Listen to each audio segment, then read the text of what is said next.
चलो बच्चों, ये प्रश्न को देखते हैं। तो प्रश्न में दे रखा है द्वितीयक संक्रमण श्रेणी में इलेक्ट्रॉन 3D उपकोष में प्रवेश करते हैं। आइए मुख्य अवधारणा की चर्चा करते हैं। मुख्य अवधारणा। तो यहाँ से अगर हम देखें तो प्रश्न में क्या दे रखा है, द्वितीय संक्रमण श्रेणी में इलेक्ट्रॉन 3D उपकोष में प्रवेश करते हैं। तो यहाँ से हमें बताना है कि जो मैं दिए कथन है ये हमारा क्या है, सत्य है या असत्य है, यानी कि ट्रू है या फॉल्स है। यहाँ से अगर हम देखें तो प्रश्न में क्या देखा, संक्रमण श्रेणी। तो यहाँ पे हमारे क्या होते हैं, ये हमारे क्या होते हैं, डी ब्लॉक के तत्व होते हैं। तो यहाँ से अगर हम देखें संक्रमण तत्वों का जो हमारा वर्गीकरण N-1D कक्षकों के आधार पर किया गया है। इस आधार पर संक्रमण तत्वों को 4 श्रेणियों में विभाजित किया गया है, जिसे हम संक्रमण श्रेणियां कहते हैं। तो ये हमारा क्या है, N-1D कक्षक के आधार पे है। आधार पे संक्रमण तत्वों को 4 संक्रमण श्रेणियों में विभाजित किया गया है। यहाँ से अगर हम देखें तो पहला हमारा संक्रमण श्रेणी क्या होता है, प्रथम संक्रमण श्रेणी, जिसको हम क्या कहते हैं, 3D श्रेणी। इसका हमारा कारण होता है जो हमारे प्रथम संक्रमण श्रेणी के तत्व होते हैं। यहाँ से हम देखें तो प्रथम संक्रमण श्रेणी के जो हमारे इलेक्ट्रॉन होते हैं 3D कक्षक में प्रवेश करते हैं। तो इस श्रेणी में परमाणु क्रमांक यानी कि जो हमारा Z है 21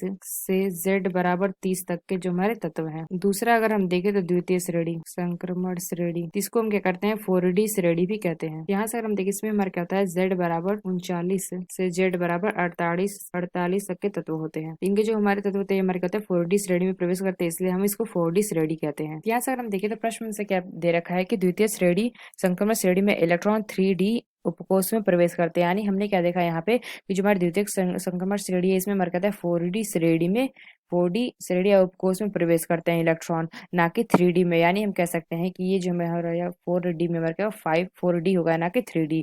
यानी हम कह सकते हैं जो हमारा दिया गया कथन है हमारा क्या है, असत्य है, असत्य है, यानी कि फॉल्स है। तो आशा करते हैं आपको समझ में आया होगा। धन्यवाद।